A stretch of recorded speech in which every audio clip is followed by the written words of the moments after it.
একদল খাইছে, আরেক দল খাওয়ার জন্য রেডি হয়ে আছে।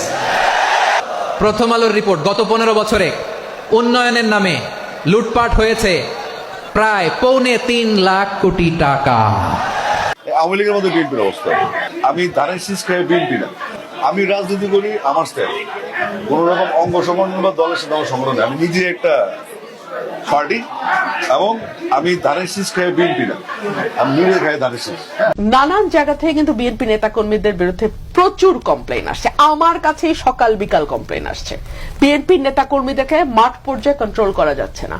চাঁদাবাজির সঙ্গে যুক্ত, জমি দখলের সঙ্গে যুক্ত, টেন্ডারবাজির সঙ্গে যুক্ত পালন করতেছেন যে কোন প্রতিষ্ঠানও কি তারা মানবে না? হ্যাঁ, বিএনপির যারা আছেন, আমরা আপনাদেরকে মহব্বত করি, আপনারা নির্যাতিত একটা দল, আপনাদেরকে মহব্বত করি। আপনারা যে মাঝে মধ্যে বলেন যে কে চাঁদাবাজি করে, তা আপনাদের দলের লোকেরা যদি এইভাবে মাদ্রাসা মসজিদ থেকেও চাঁদাবাজি করে, এটা কি আপনাদের দলের জন্য কোনো কল্যাণ বয়ে আনবে? আমারে বলেন, এটা কি বিএনপির জন্য কোনো কল্যাণ হবে? মাদ্রাসা মসজিদ তো মানুষ মানার কথা। আমার মাদ্রাসাটা আমি যুদ্ধ করে মাদ্রাসা করছি, আজকে আমার মাদ্রাসা মাটি পালাবো? এখানকার চেয়ারম্যানে তার গুন্ডা বাহিনী দিয়ে আমার মাদ্রাসার মাটি আটকে দিব কেন?